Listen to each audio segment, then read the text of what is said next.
Hi, and welcome to the Business Growth Journey podcast. With me, Nick Termini. Today, we got an incredible guest with us, my man, Parker Maher. Parker, what's up? Hey, Nick. Thanks for having me, man. Hey, my pleasure.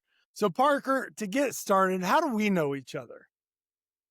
We met each other by living in the same neighborhood. I just moved in about a year and a half ago. So Oh, you're a big name on the street that hey, you got to meet Nick Termini. it's great. Yeah, thanks for all the good stuff, man. A lot of good things ahead. So, Parker, to get rocking and rolling, let's learn more about you. Sound good? Yep, absolutely. All right. So Parker, where'd you grow up? So right now, actually, let me back up. So you currently just recently started a company called Classy Cans, right? Yep, the classic And can. could you talk about that just real high level of what that is, real quick? Yeah, my wife and I this year, actually earlier this year, started this. We'll call it a small business, but we decided we don't really like the word small anymore. We're a local business.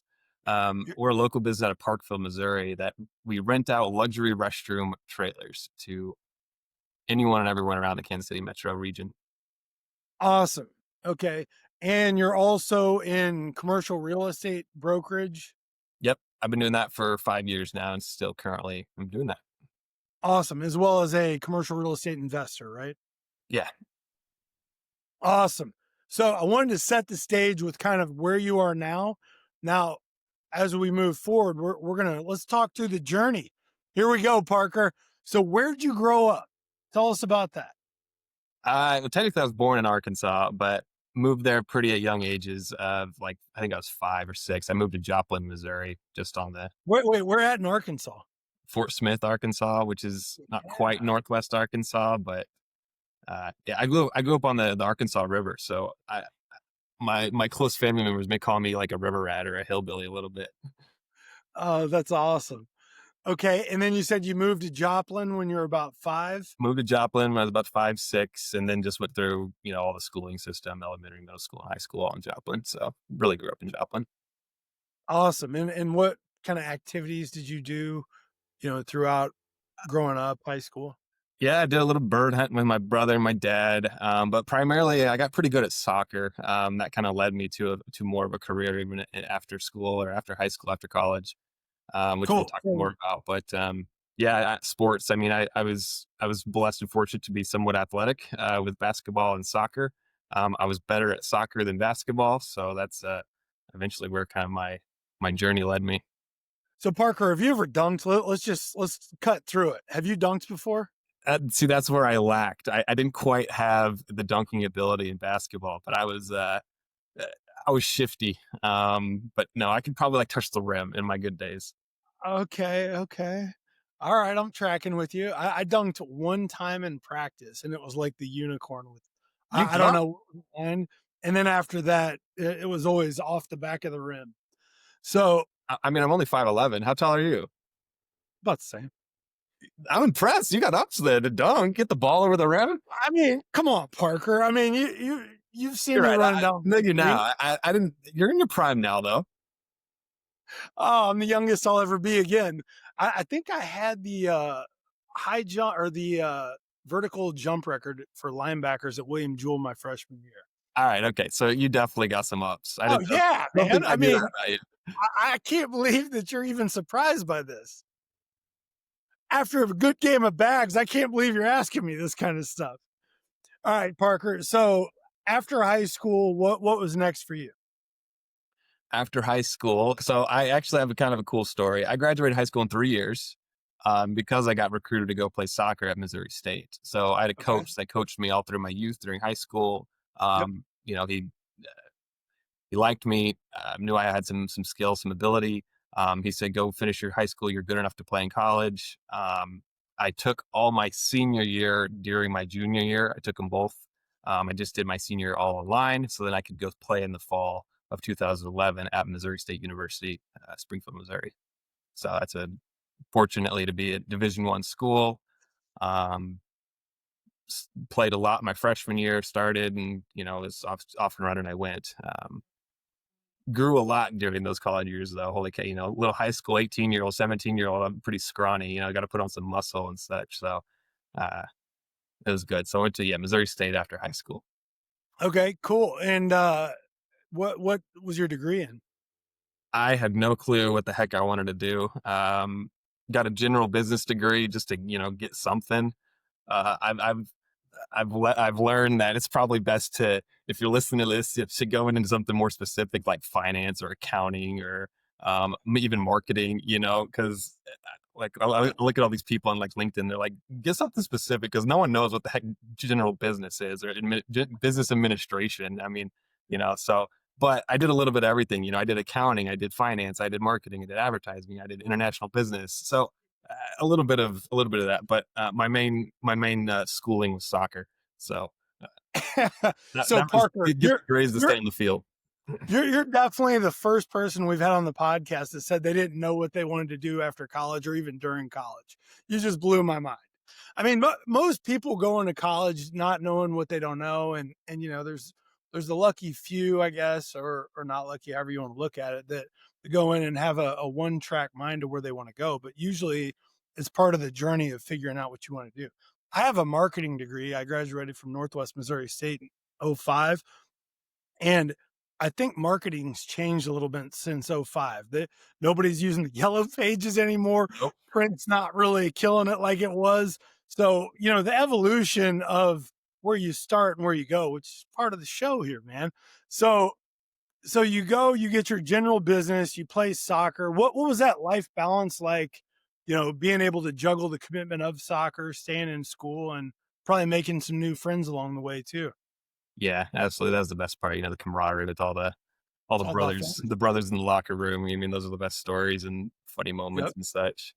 Um, I don't know. Again, I think I was a little bit fortunate to be able to manage that. I did it all through high school. Traveling all weekends on tournaments and stuff. You like just mom and dad. Fortunately, kind of trained me, taught me, guided me to have a good head on my shoulders. Be on time, just be organized, that kind of thing, even in high school. Yeah. Yeah, no, Then tracking with you there. I mean, my parents taught me to have a good head on my shoulders, and then I moved away. Oh, man. That was a reality check. So as you're, going through college, developing these great relationships, and then it's the time for graduation. Did you graduate in 4 or 5 years? 3?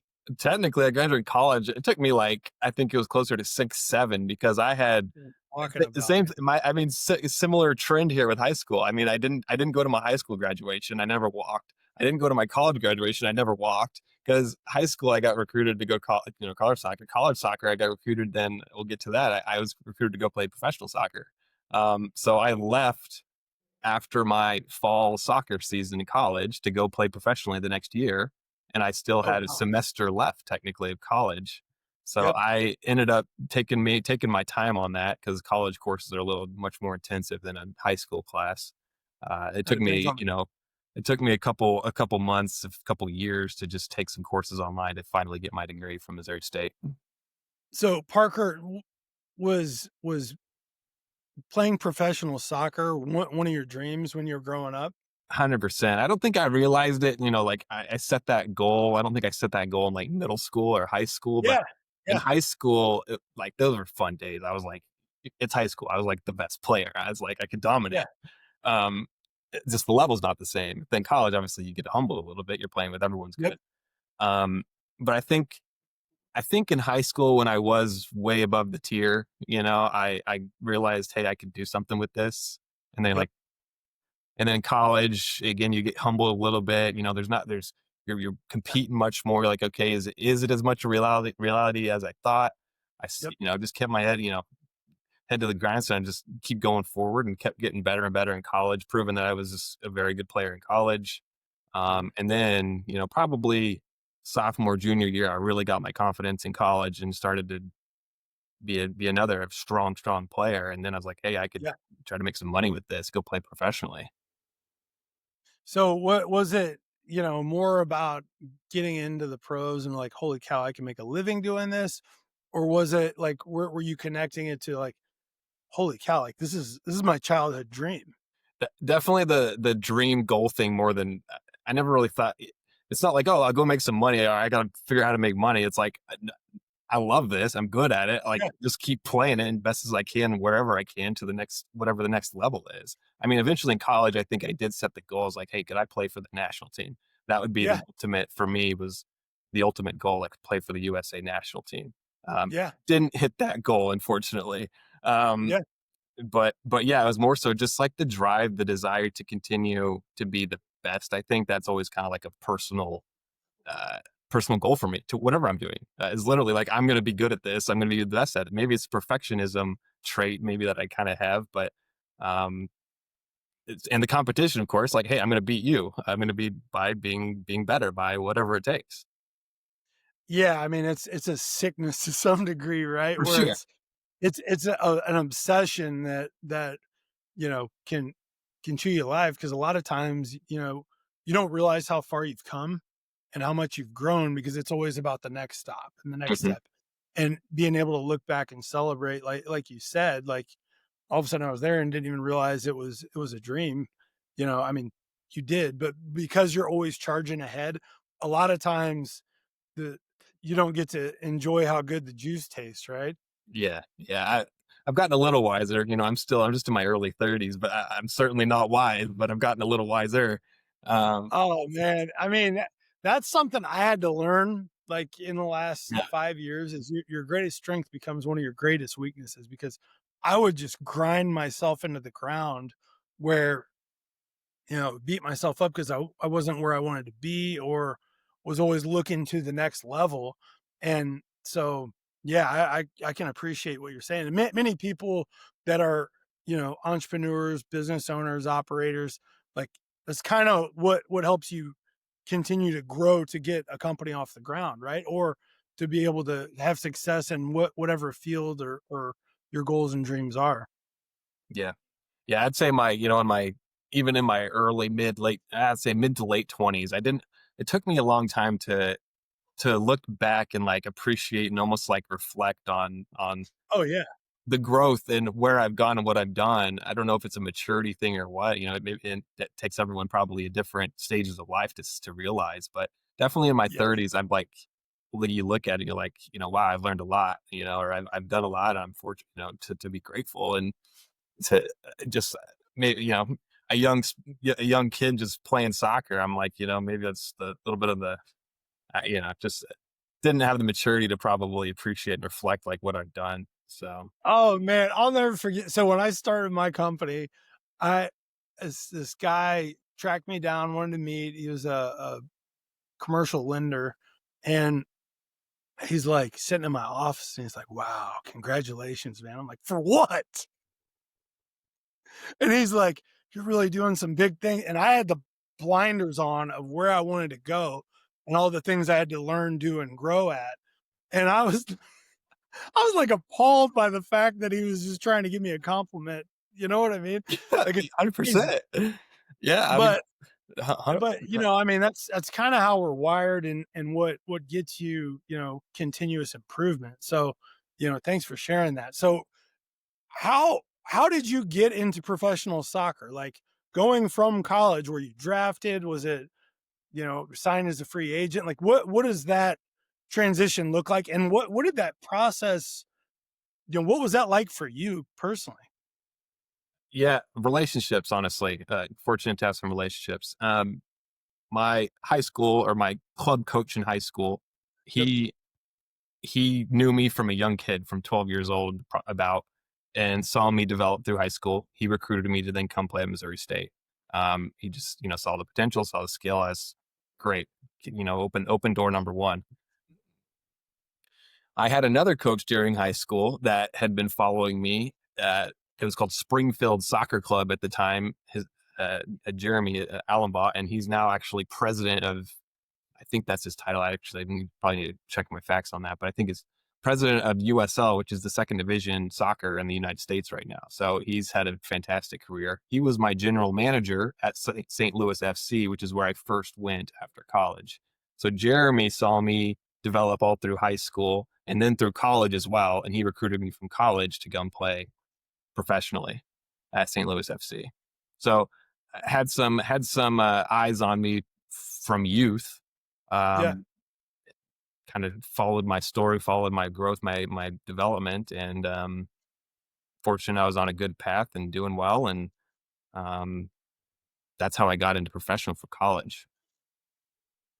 So what was it like, when you drove to St. Louis for the first time and realized like, holy cow, I'm in a professional soccer league on a professional soccer team. Like what was that moment like? That was sweet because honestly, there's not a ton of even Division One soccer play. There are, but Yeah. it's becoming honestly even less. And Mhm. not to be a Debbie Downer, but it's really hard, even more so now, to get into the MLS, the first division here Yeah. in the United States, because the MLS, if you haven't seen, is getting huge with Messi and all these international players that are coming over here. Um, which is awesome for soccer in the United States, but it's becoming very hard to get that first team contract. Yeah, let's. I'll throw it out. I didn't get a first team contract, unfortunately. That's what I was fighting for. I mean, Yeah. eventually we could talk about that. I got then from St. Louis. I wasn't going to get my contract renewed. I played at St. Louis for 2 years. I didn't get my contract renewed. Wait, Uh, wait, wait. Did you have an agent or did you no, negotiate your that's own a deal great or how does question. I that mean, work? being a little at that time, I would have been like 21 out of Yeah. 22 in college. Man, I part of me, it's maybe even a regret. Like I probably should have got an agent because I just didn't know what I didn't know. And again, Yeah. relationships are so dang important. And a good agent has some great relationships that can get you from St. Louis to Sporting to Vancouver to wherever. If it's you got to perform, but an agent, man, it can be helpful. So yeah, an agent probably could have been helpful. Even negotiating my contract at the time, I had had any kind of So did you negotiate your contract? I so they offered me something. I said, "Sure, I'll play." But I, looking at I it mean, I now, think that's what most people would do. yeah, looking at That it that's now, like being in a broker's role where I'm negotiating whatever, million yeah. dollar deals. It's like I represent my client. I should have someone representing me. Live and learn, right? Live and learn, exactly. I remember my first job out of college, and they were like, "Here's how much you're gonna make," and I'm like, "Great." You don't know, I'm sure. I, I'm checking the box that my parents told me to do. Get a job after Yeah, college. Okay, cool. I did it. I'm getting paid. Yeah, yeah, exactly. And then I realized it wasn't that much. Yeah. But so okay, cool. So and then what was your experience like once you stepped on the field in St. Louis? Like, did you have imposter syndrome where you were like awestruck by everybody, or was it like let's get in and grind? I belong. So, yeah, get in. Fortunately, college really like helped me gain my confidence. I mean, you're playing. There's a Yep. big in the pros. There's a big age gap, but in college, there's a significant age gap where boys are 18, and then you're playing against 22-year-old boys that have been lifting and grinding and playing at college. There's a Yeah. big difference in a high school or in a senior year in college. So, I mean, Yep. the growth during that college year helped me gain a lot of confidence and just strength and skill and composure and just experience. Um, and little did I know, I mean, Missouri State was a huge foundation to soccer wise to really set me up well for college. I mean, we didn't, unfortunately, it was frustrating as hell because we won our conference league, I think 3 out of 4 years. We lost in the tournament every single year. So I didn't make it to the NCAA tournament one year in my 4 years of college. And that was frustrating as heck. And all of my whole class that we went through it together, I mean, we're frustrated by it because we had some players, including me, that were really good players, but we just, man, I don't know, we just shit the bed at the end. Excuse my language, but uh, I hate it when that happens. yeah, dude. So if we would have made it to the NCAA tournament, a few of us could have got drafted. I mean, it makes a huge difference. You got Indiana, Yeah, right? Indiana has a big soccer school. They made it to the tournament and they get kids drafted into the MLS. I mean, that's first team contracts. gotcha. It's a good starting. I mean, rookie year, better starting salary than the second division where I played. Um, Yeah. so yeah, I can't remember where we were going with that. Oh, but So you yeah, got on the jumping on St. Louis team. field. I honestly I started and I I loved it. Those were actually they were my two favorite professional years compared to sporting. Um, I played all the time. The fans, it was a much more of a local team. smaller local team because it was USL. We had some pretty good crowds. I think we had like, close to 8, 9, 10,000 people at times. So it was super fun, really awesome atmosphere. It was a brand new team. So they were really marketing and trying to hype it up for St. Louis. Yeah. Um, and I was playing phenomenal. I was competing with all the best. Had a ton of fun. Um, Again, I had coaching staff that was supportive and encouraging. So I took it in stride, confident, and just went and just took it as an opportunity to be continue to be one of the best. That's exciting. And how long did you say you were there? St. Louis for 2 years, and then I uh, didn't get renewed at St. Louis because a new coach came in. Or I New sheriff in town. New sheriff in town. You know what? Actually, I'm wrong with that. I didn't get renewed at Sporting. They wanted to keep me at St. Louis, but sorry, changed. Sorry, Sporting recruited me to come because I knew a coach there that knew me from college. I actually played against him in college, and he knew my story, and he recruited me to come play at Sporting, Sporting KC, and it was for a second Yeah. for Sporting KC two. It was called Swope Park Rangers at the time. Um, but yeah, and my wife was in Kansas City, my girlfriend at the time. Yeah. So it was a good bridge to get together for us to, be united in the same city, which then led to proposal, which led to marriage, which led to, my honey. All that good stuff. Yeah. So the I-70 drive actually was a big life move for you. Yes, it was. We did the long distance thing for a couple years. Yeah. So, but those were Gotcha. fun years, man. Those were fun. She loved going to the games. I mean, I loved having family at the games. Yeah. That was a really, really cool chapter. So and you played at Sporting and Legends too? Yeah, we had a few games at Children's Mercy. There, which incredible. Actually, dude, we had an epic game there. We went into freaking 10 rounds of penalties for a conference championship that we won. Literally, I took a penalty. I think I was number 8 in line. Our goalie ended up taking the last penalty for us to win the conference. I mean, that was when we were called Swope Park. So we had a good couple years, with Sporting 2 or Swope Park Rangers. Playing in front of some cool stadiums and stuff. Yeah. It was sweet. That's awesome. Any particular stories that stand out to you that just of fellowship or from a game or something you learned from your coaches or teammates? Camaraderie, I think, and even now working from home, I miss my Alyssa and I we both work from home, so we both are like we need some socialism, or we not socialism, but we need to get out there. So try to, Yeah. yeah, I think just. And St. Louis was so fun. I had a group of buddies that I remember Game of Thrones was out. We were watching Game of Thrones on like whatever it was, like Sunday nights whenever we were back, or, and we all lived on this little like complex. It was fun. We played poker on Wednesday nights, $5 hands, so, just really fun stories. Oh, the good stuff, man. Yeah, it was. So at what point did you realize that you were going to turn the page on your soccer career? Uh, it was my wife and I were on our first anniversary in Breckenridge, Colorado. So we were married one Love it. year. We went to our and it would have been December. We got married in December because of the season was over in December, so we kind of had a winter wedding. Um, then we had our first anniversary in Breckenridge. I was that time. That was when Sporting 2 had told me, "Hey, we're not going to renew your contract." Um, I said, "Great, understood." Nature of the beast. I had opportunities to go play in Sacramento, California, or Connecticut, Hartford, Connecticut. So literally like East Coast or West Coast, Okay. which was cool. And those were still second division teams. Um, Being married, I was like, I can't. I was gonna have to. Alyssa was a nurse at the time. She at St. Luke's on the Plaza here in Kansas City. Yeah. Um, she would have had to, picked up and left, and you can get a nursing degree anywhere, which she knew that, but change change our lifestyles. We would have to move far away from family. Um, I'm a huge family man. I see my family frequently. We see her family literally every weekend, all the time. So that's important to us. Yep.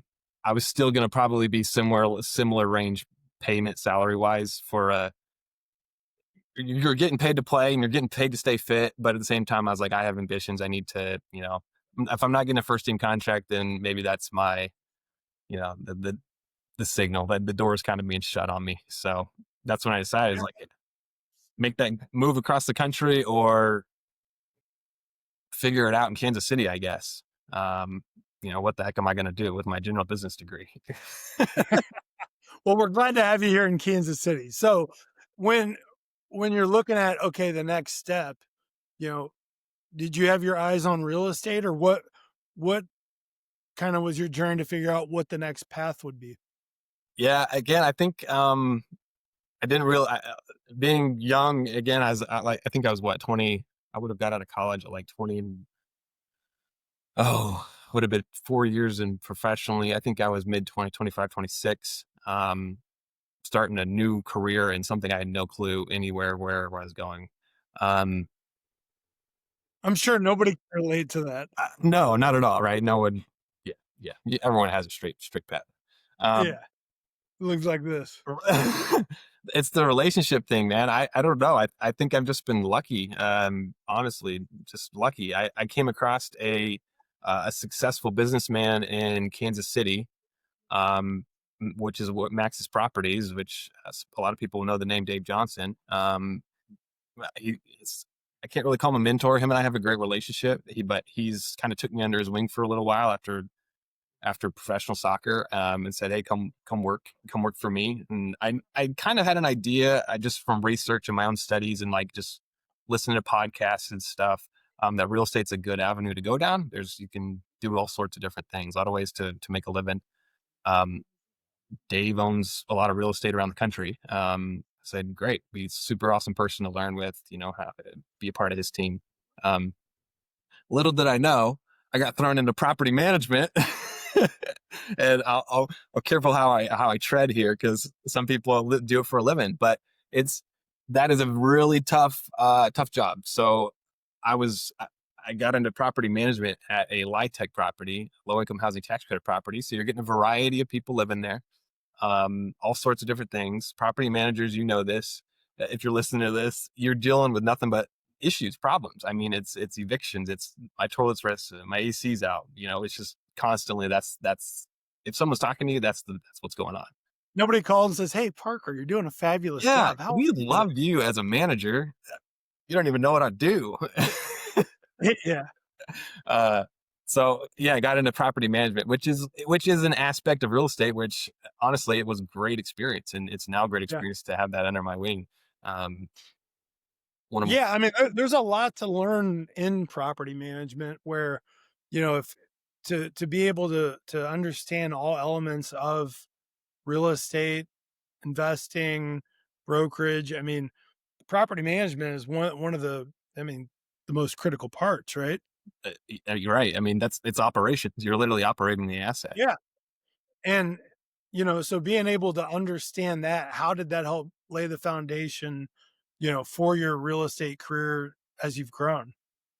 It's been great.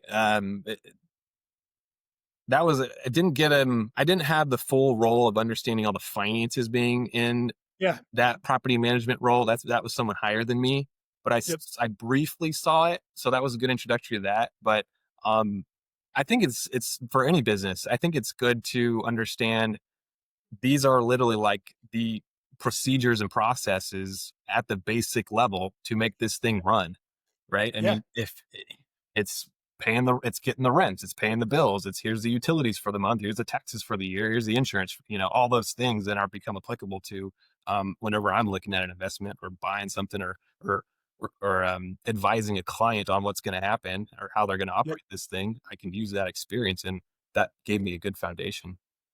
Yeah, absolutely. I mean, to to be able to understand all elements of, real estate deal and operating, successful properties, that's a great experience to set you up and to get rock and roll and to own your own properties too, right? Right. Yeah, we got a little Airbnb property here in Kansas City that, uh, the vetting tenants at this property that I managed. Because you get people that, I mean, there's scams. I mean, it's literally, you're dealing with all sorts of different things.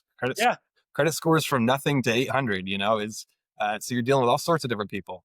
Yeah. So now when we're vetting people for our little Airbnb, it's like I have like a full list of questions to be like, Yeah. so just like that. I mean, that's a simple. Well, Sim- yeah, but I mean, without that experience, then you don't know to ask these questions to be able to vet out and run successful properties or advise, the clients that you work with. So as you look through, you know, what your next move was after being in property management, where did you go next? I Again, Dave was my friend, and I had some other relationships at Maxis. I told those guys, I was like, I told them, I was like, hey, I want to own this thing, and I'll manage the manager. I don't want to manage it.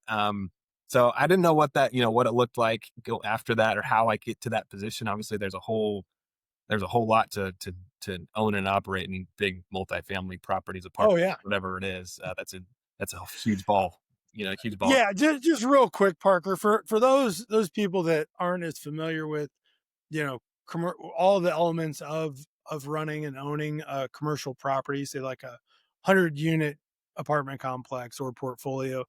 Like what are some of the things that are good to know, right? Like you have all these different ways to learn now with the internet, but just from your experience, give us a high level. Put me on the spot here, and I'm no pro. I have what five Yes, you are. I have 6 years of experience. I could, well, I'm pretty, again, I like to be good at what I do. I study it, and um, let's see. I mean, I don't where to even start. I mean, operations, right? Property management. That's like one tool that typically you're going to have with, especially getting into apartments. Larger buildings. There's always going to be property management in place. Yeah.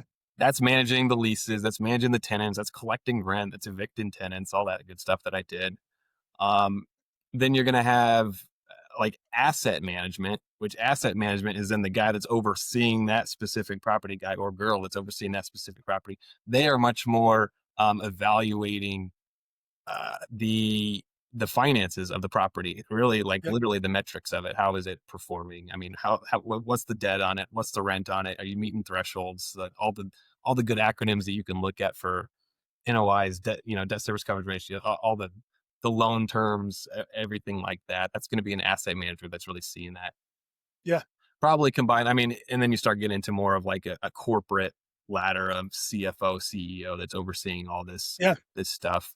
Um, Man, that's What about like the maintenance team and contractors and yeah, that's probably still going to fall a lot into the property management, like the property manager who's managing all the vendors, the maintenance, the hiring of running the staff, the office of that building. Um, another thing, so you just brought up the vendors. These vendor lists can be like excessive of how many contacts you actually need to be able to successfully manage and run a property, right? Like it's because you need two or three options for each level of each vendor you're going to have. And so you got to have a partner or somebody on your team that thinks through like snow removal. Hey, like, yeah, it's you like know, air duct maintenance on yeah, like every everything from A single to Z, tuck pointing. Here we go. Right. every single thing you didn't even know is like existed. You got to be prepared for it. Yep. It's Yeah, and I bring that up because you said you have 6 years of experience in commercial real estate.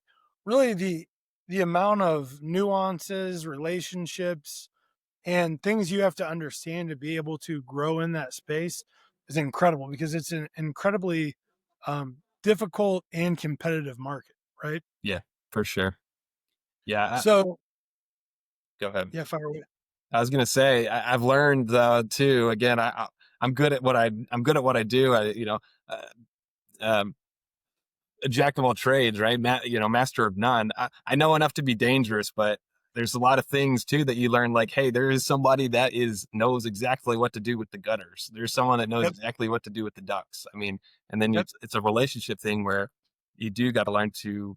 And that's something I'm constantly learning right now and figuring it out is how to um, delegate potentially. I've learned to call that word empower. empower people, Oh yeah, baby. you know, Big fan of that word. trusting We're, people. oh, we're building people. We're giving you the opportunity to Right. grow. Yeah. Well, absolutely. And I mean, if there's a lot there. So when when I got into I sold dental equipment for equipment, Uh-huh. technology, all the products in a dental practice. So everything from a toothbrush, chairs, X-ray machines, and the we at the time this is like 2014, I think. They gave me a catalog and they're like, okay, we need you to get to know all these products. And I'm like, what? I'm not doing that. I learned to speak in really general terms and ask good questions that lead to the answers instead of trying to be the expert about everything. And that's exactly what you're saying here. If I don't need to know everything about gutters, I need to know who does and get them here quickly. Yeah. Yeah. Which that's I mean, like you got it. You're fantastic at it. It's a really important, good communication skill because if you can keep things simple, it's it makes it so much easier for the person on the other end. The person on the other end starts to have confidence, right? I mean, it's a communication thing. They have confidence to talk to you. They speak to you like a normal person. Whereas if I start speaking all the, the acronyms, ratios, and start talking all this jargon that nobody knows, it's like, where does that conversation lead? They're like, yeah, you know? Oh, I'll never forget. So I sold my first this overly complex dental equipment machine, like in my first year in, and I'm all fired up. And the dentist was a highly technical guy, and he calls me and he's like, he's talking dental world to me, and I'm like, I have no idea the words you just said. I'm gonna connect you with the specialist, and he'll call you tomorrow. Yeah. Like, yeah, There's a person for that, you know? yeah, and it's not me. Yeah, I know my place. But I can promise you, he's going to call you quickly and have the answers, and he's going to report back to me. Yeah. So as you continue to grow from property management to get into brokerage, what did that look like? What did you have your sights on, and what type of assets? So, brokerage wise, again, I mean, I don't know if, utilize some relationships here. I constantly was fortunate to have relationships. Um, this is where a big mentor of mine came in place. My wife has a dear friend. Shout out to Joanna Shaver, the Shaver family. Um, Yep, Joanna Shaver uh, was and is a local brokerage team here in Kansas City and knows Kansas City like nobody else. And did tons of projects all around Kansas City so has an amazing experience with, like, she leased a bunch of Legends out there. She leased a bunch of Liberty Commons. Um, so she's got incredible experience with a lot of retail leasing, sales. I mean, all aspects of retail real estate. yeah, When it comes to national brands, like, I mean, Burger King, McDonald's, QT, I mean, all things in that world yep, from gas station to Hobby Lobby. Um, yeah, so I was told her I went and got coffee with her one day. I was just networking, kind of just talking and figuring out what I wanted to do next after property management. yeah, I went and got coffee with her, asked her, because I knew she was in that world, in the real estate world, but I had no clue what she did. Um, she said, "Yeah, go get your real estate license, and sure, you can join the team." So it's had no clue. Said, "Sure, I'll go take another test." I mean, whatever. I got my Missouri license and then got my yeah, Kansas license. You kind of have to have both in Kansas City. We're on the border. yeah, Um, and off I went. First thing we did, I mean, Joanne, I talk about this story. We drove to El Dorado, Kansas, or El Dorado. I mean, I think it's like less than 20,000, small little town. yeah, Joanna had a great client, a Smoothie King franchisee, and yeah, we went and literally talked, and we dirt dogs. We started calling on every landowner in El Dorado to see if we could lease or acquire a piece of property for our Smoothie King franchisee, for Joanna's Smoothie King franchisee. So yep. right there, just started learning, started going, reading a lease, figuring out how to acquire land. Um, Oh, dude. So how about like that first deal? I'll never forget when I was in commercial brokerage. You're hustling, you're making calls, you're building relationships, and then you get your first, buyer or seller side agreement, and you're like, now what? yeah, What, how do I, how do I make I money? remember my broker was in a meeting. She's like, I'm in a meeting. I'm like, great, come on, I don't care. Get Like, out. we got work to do. I haven't had a paycheck in 2 months. It's Yeah, time to go. it's all, I mean, yeah, like, I mean, it's It's independent. the Hunger Games, man. And then, like, I remember how tight I was gripping. She's like, it's Yeah. pretty straightforward. I'm like, not to me. Let's Yeah. figure this out. I mean, I talk about money. I like to make money. My first year as a brokerage, or at Oh, Schaber Group, Joanna, I didn't make much money, and fortunate enough, she yeah, paid me a little bit of a, what's it called, like a stipend almost, to be like, yeah. I made nothing. Draw. I had no idea. I had no clients. I had no, I was more so helping her, even so, on like the administrative side of things, to help her operate her business while I learned. You had big dreams and high hopes is all you were walking Thank around God with, for and a a list. great work ethic. That's it, right? That's it. Work ethic. I mean, that was it. Like, hey, I'm going to figure this out. I'm going to learn. Relationships. So you had the foundational pieces. I mean, I think anybody that's listening has already heard the word relationship many, many times. And I think that's true with most people that are successful. I mean, I remember growing up, my dad's always like, be nice to everybody, make things fun and be nice to everybody because you never know where you're going to end up, where they're going to end up, what scenarios will come up. And, once I got out of the corporate world, it kept becoming more and more true once, the sandbox wasn't the United States. Yeah. And being able to build on that and, being humble enough to always want to learn and tag along and just ask questions. I mean, that's where everybody starts. And I like, I'm sure you have too. I've worked with many new people in different parts of their career, and you're like, look, everybody was new at some point. So I definitely was. So ask questions. There's no bad questions, and Yeah. just show up. Just keep answering the bell and go. Yeah. Yeah, it's amazing even now looking at it, and I still don't know much, but, it's amazing to see people, business in general, people don't know what the heck they're doing. Oh, nobody. I mean, Yeah. even at, like, high up levels and stuff,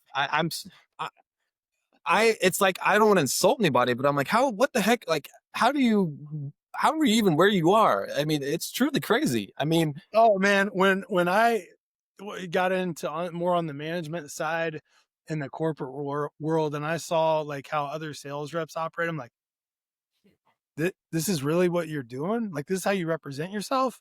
yeah, And what I had to learn was I can only help you as much as like I can only care as much as you care. And I'm not really getting a lot of you caring right now. So I can't care that much because I'm gonna run you into the ground. yeah, Otherwise, and so I had to really learn to peel back and help develop people to grow and kind of take a different approach because my intensity was a little much for them. right, right, yeah, which again, like, it's which makes you good at what you do. I mean, but there's some people that, It's a double-edged sword. yeah, yeah. There's some people, it is a little bit shocking. But So well, this is great because you're talking about Joanna, who I know as well, being a great mentor and someone that gave you an Joanna's one of opportunity. those people that she's good at what she does. I mean, Yeah, you know, yeah, and so what were like some of your first projects and what were those experiences like it was, for whatever level you're able to talk about it? yeah, yeah. There's some national brands. I mean, I think it's been long enough now where it's not like Smoothie King franchisee. I mean, that was one we helped. I didn't know anything about franchising. I mean, I didn't know that you acquire a territory. There's franchising fees. I mean, there's Yeah, all sorts of different small business loans that you can get to start a franchise. I mean, there's all sorts of things that I had no clue on how and how these people do this. But now I've dealt with so many franchises. Um, I know a lot of the questions to ask these clients, or even these new people getting into a franchise, how to guide them, how to find the real, how to grow it, whatever. Um, so yeah, that was man, one. Another one was, we've represented some national brands like Noodles and Company in the past. There's a whole process for them to find location. I mean, they're a corporately traded company. There's a whole process for them to find a location, on where to go, where to expand it. A lot of those things, are the real estate side of things that I was dealing with. yeah, yeah. I mean, each time you're able to gain these experiences and know like how to help clients or somebody that's new or a partner or whatever navigate them. I mean, that continues to increase your value because without those experiences that you're bringing to the table, they don't know what questions to ask, and that leaves a lot of pitfalls and a lot of areas they can stub their toe. Right. Right. So after, so how long were you working with Joanna and just kind of keep moving along? Where does that then take you next? I worked for Joanna for about 3 years, doing brokerage. Yep. I then got recruited actually. So Schauber Group landed a great client, a great developer, um, called called 7B Building and Development. I can share this stuff now. I'm all good relationships here. 7B was our client. We helped them. They were doing build to suits, which is a real estate term. We were buying land and then building for car washes. We were representing a client called Go Car Wash, which is a big car wash here in Kansas City. Super great client. Um, we had great success with them. Chevrolet Group had great success with them.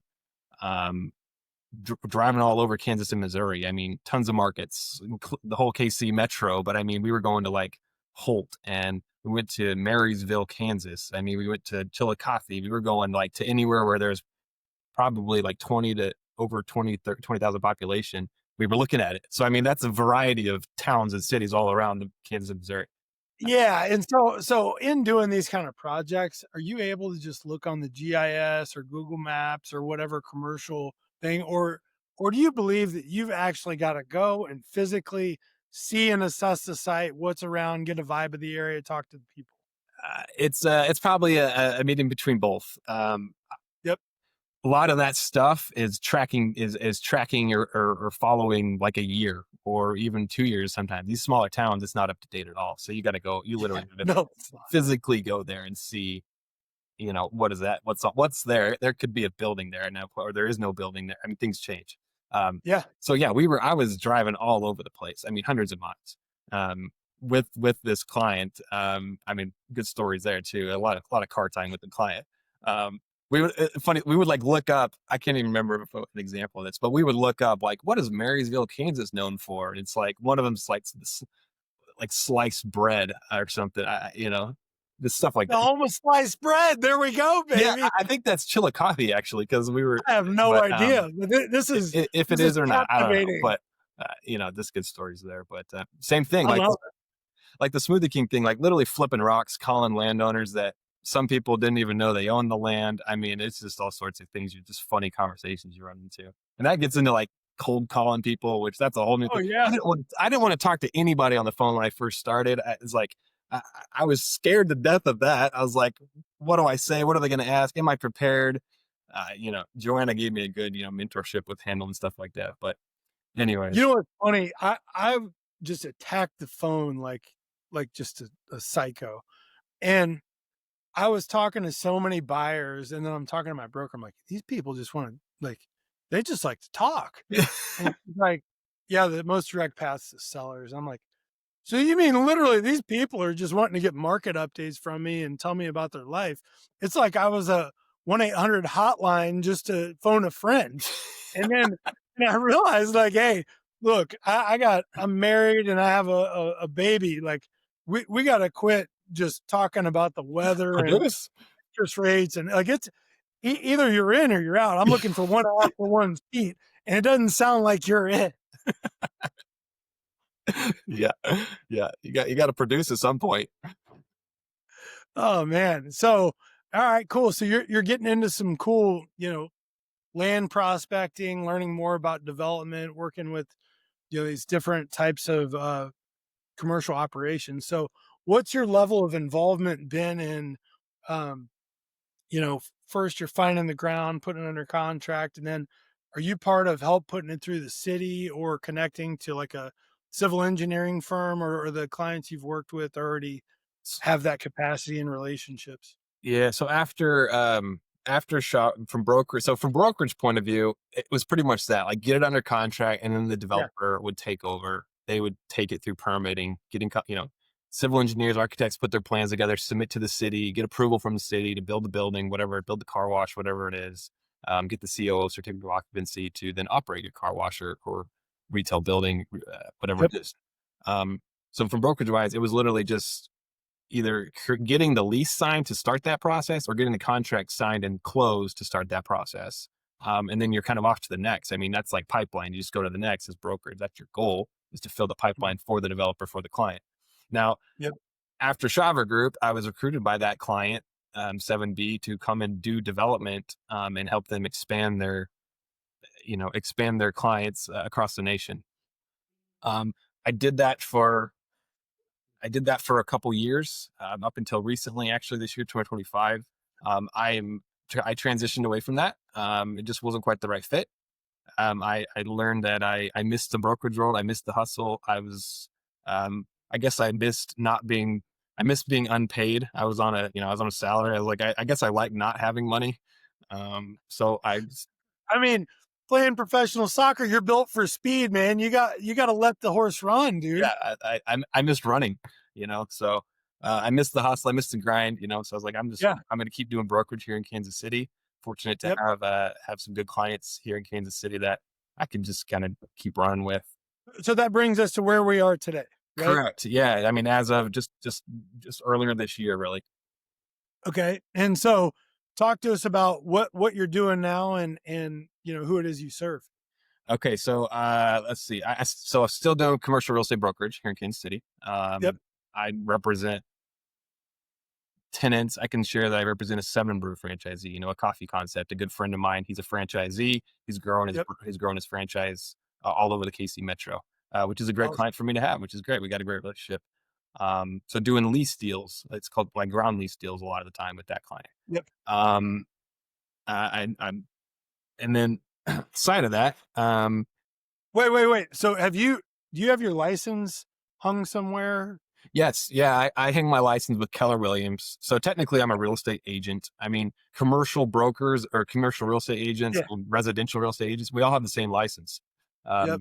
But we just emphasize on commercial or residential. I'm Yep. technically, to be clear here, I'm technically not a broker. That's technically, an additional license. I'm just a real estate agent. But it's all the same lingo, really. And it's all very confusing, but Yeah, they make it great. more confusing than it needs to be. Yeah. Okay. So you have a couple clients, and then what were you saying? Yeah. So that Seven Brew client's been super active. Where I spend a lot of my time on the brokerage things, here Awesome. locally, just helping them grow all over the metro.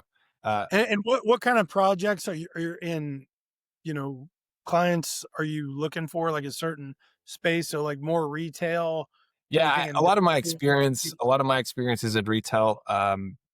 I've sold some retail. I sold a retail strip center. It was like 100,000 square foot retail strip center. So obviously those are some really great fees, is to be able to sell a larger asset like that. I represent tenants, retail tenants, franchises, national companies, help them lease, help them buy.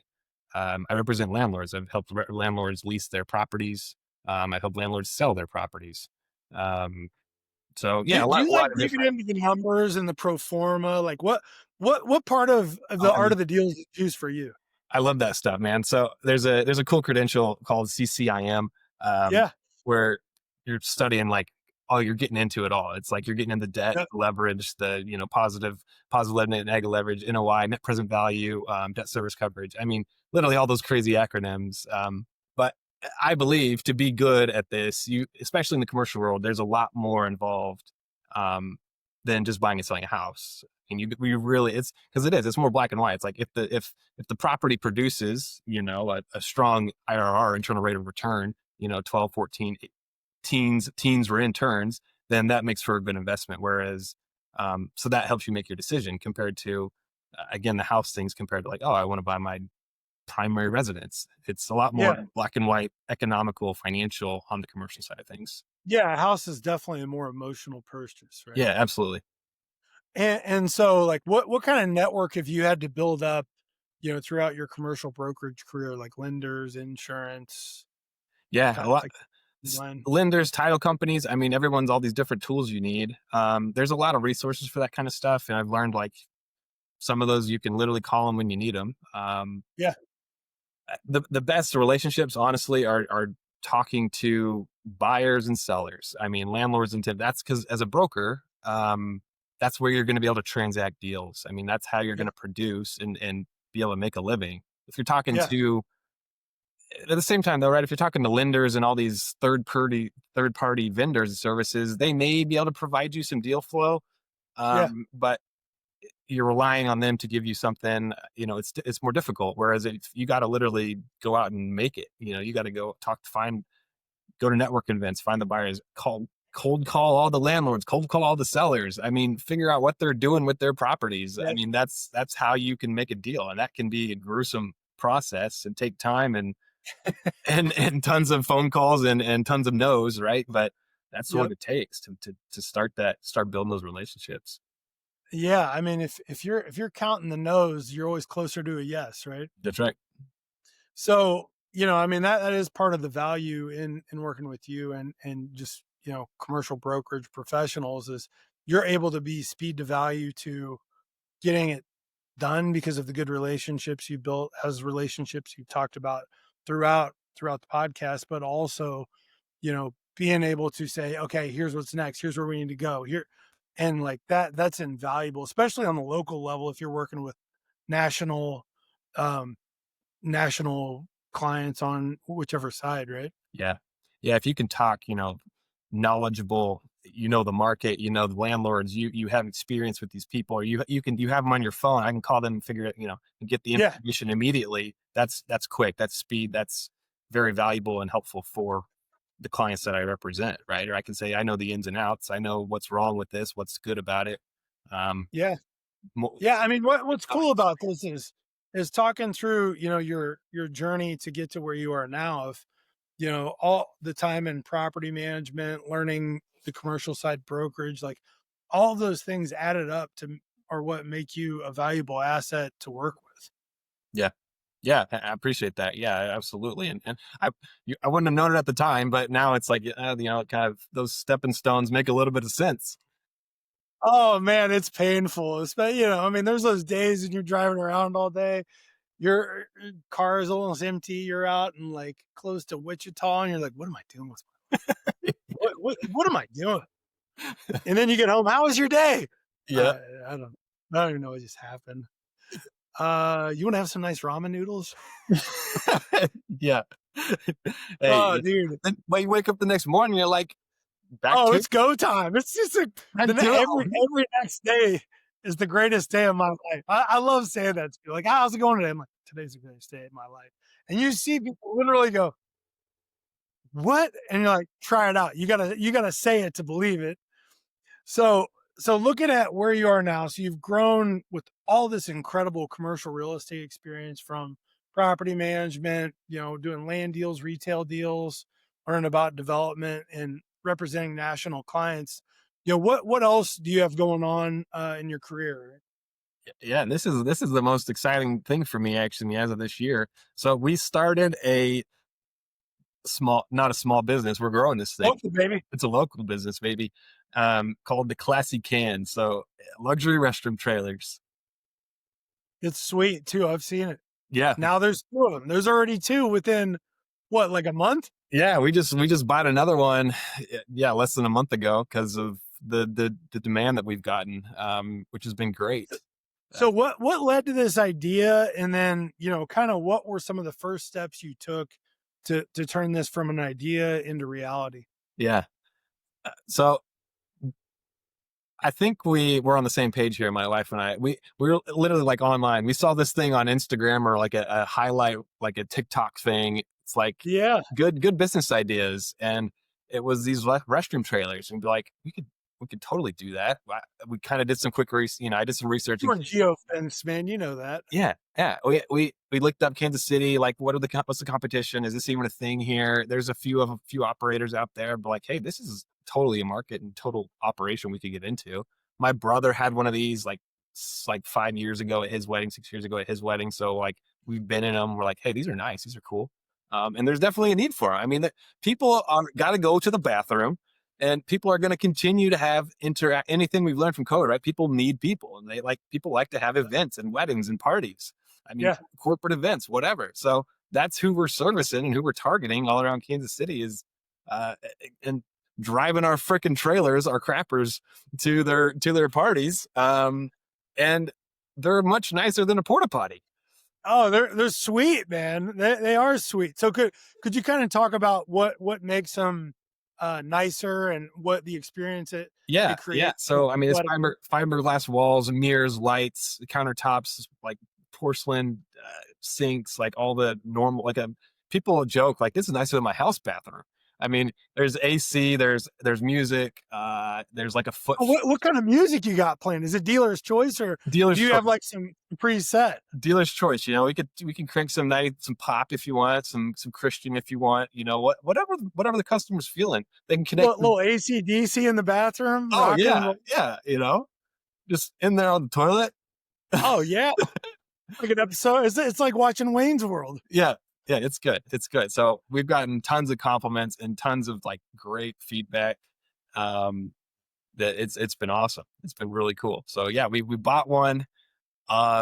We learned all about freaking toilet trailer manufacturing, like who's selling these things. There's dealers out there. I mean, it's a world. I was like, this is a Oh whole. yeah, There's commercial real estate, and then there's toilet trailer manufacturing.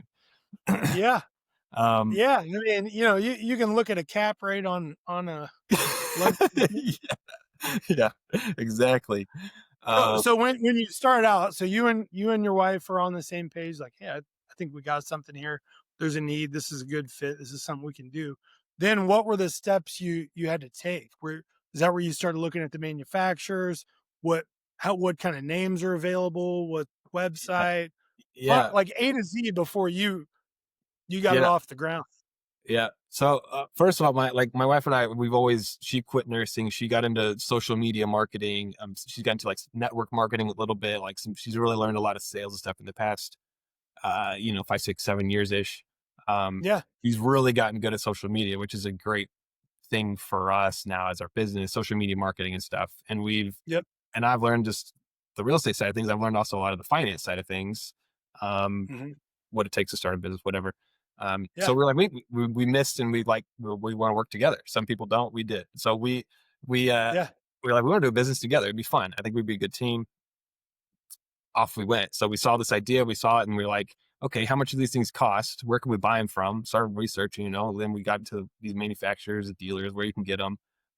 We started evaluating, creating a spreadsheet of who's offering what, the perks of this one, the perks of that one, pricing, just trying to understand the business before we fully committed monies to it, right? Uh, Yeah. Oh yeah. so we got a bunch of comparable. We found a 4-stall trailer that we liked, and we thought that would be the right starting size for a variety of small events to large events. Oh, it's a 4 unit. It's Yeah, quadplex. it's a 4-holer. Oh yeah, man. So that was the first one we got.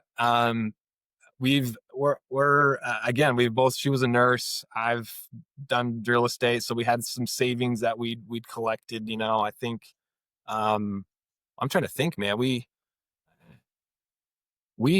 honestly, the finance thing, we financed and take a risk. We took a risk, bet on yourself. We financed everything. I mean, we financed the first trailer. We financed that. We sold her old car and we bought a truck because we needed something to pull these toilets in.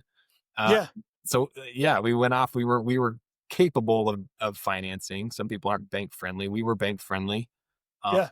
to be able to get a loan for a 4-stall trailer and an F-150 that can pull this thing. Um, Yep. so off we went. We started marketing it. We Alyssa's really good at all the online stuff. I mean, social media like Facebook, Instagram.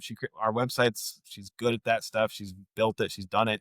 Um, you know, Awesome. collect the quote here, send out the quote, collect the invoicing. I mean, Yeah. so we've put a lot of administrative, all the systems in place, again, Yep. kind of like we've talked about the operations of it, to be able to now we're thinking about, and might be your next question, right, is how do we scale this thing, how do we keep growing it? It's Oh, we don't okay, know, that'll we be my don't. next question. Just keep going. Yeah, Just keep it I mean, going. we don't really Where do even we keep know. going next? Yeah. uh, Oh, this is great. Classy can on the moon, man. Let's get this thing rolling.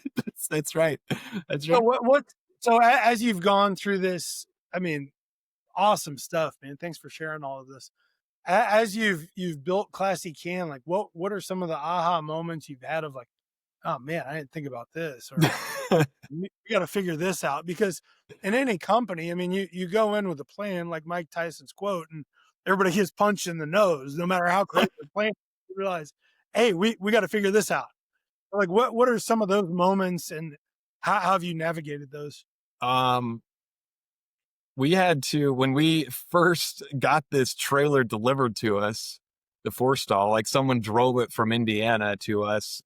Uh, it showed up on our driveway, and we're like, "Holy, like, how do we even how do we work this thing?" Like, it's like a house. I mean, there's like you open the mechanical room, and you're like, there's like switches and gadgets and valves and all these things, and we're like, this is intimidating. Holy, Oh man. so so that was funny. We literally, I mean, Alyssa's again Oh, social media. She took a picture of us. We're both like, one of us is sitting on the ladder, and another of us is sitting in a lawn chair. We're reading the manual of this toilet trailer.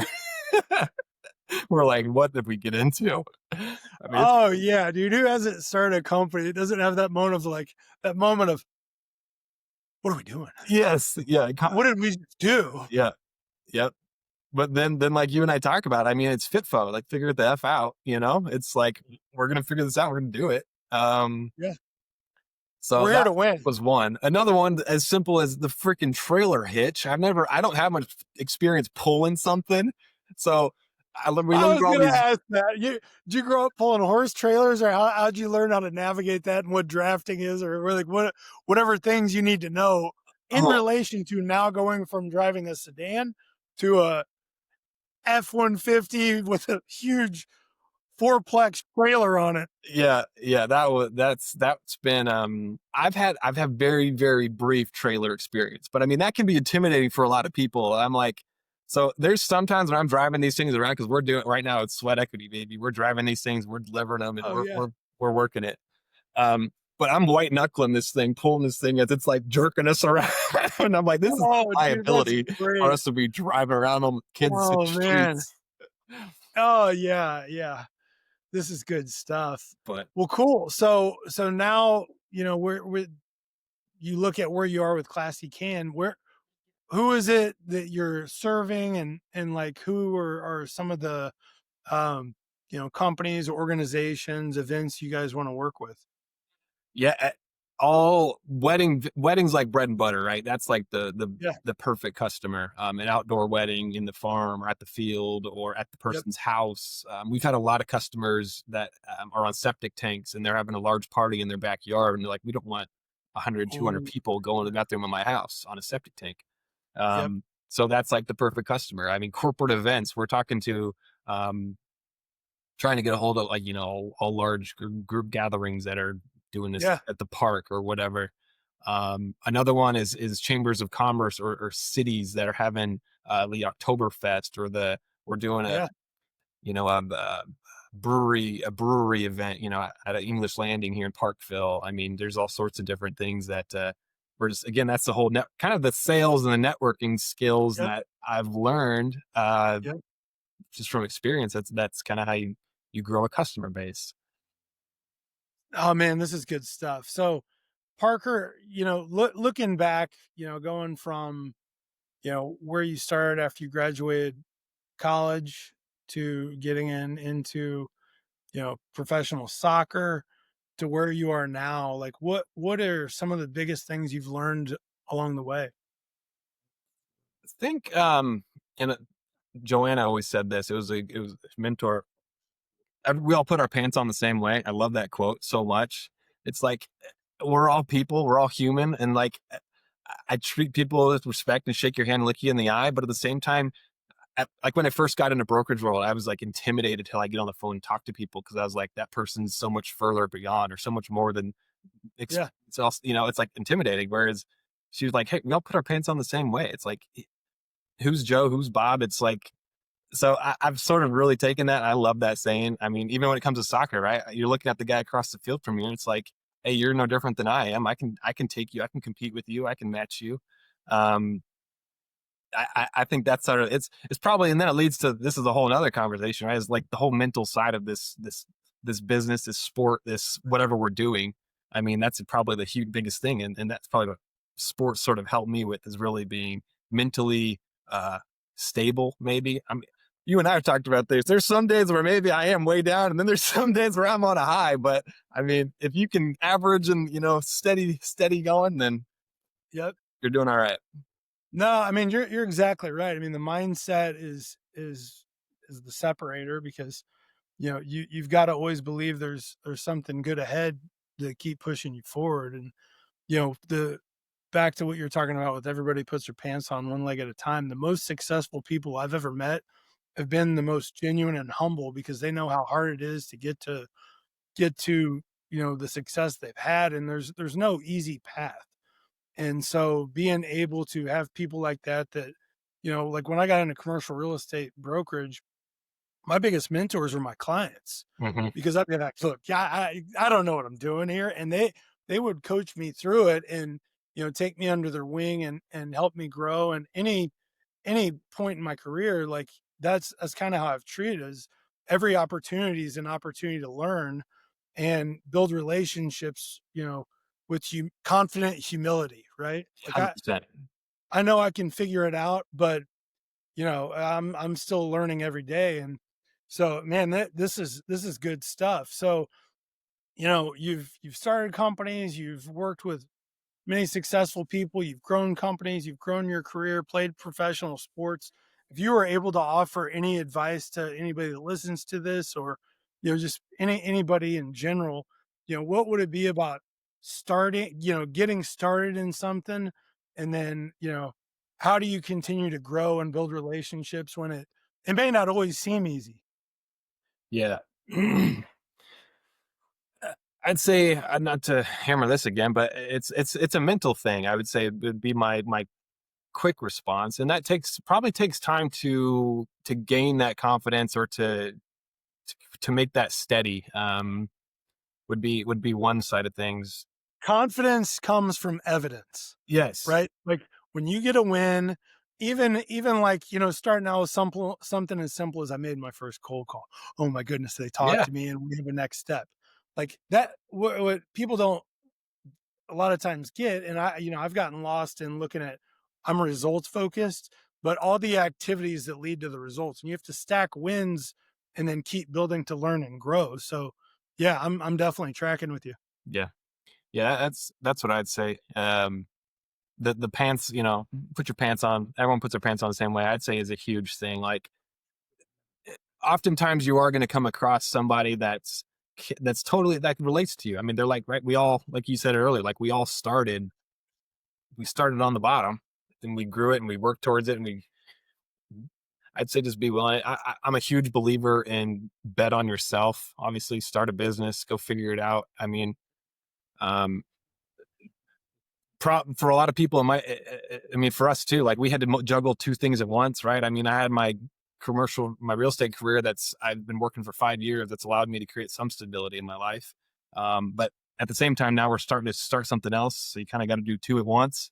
A lot of times, if you try to just all go in on one, especially a new thing, it may not go well. You may need to have a plan B, or be able to have more of a stable side of things.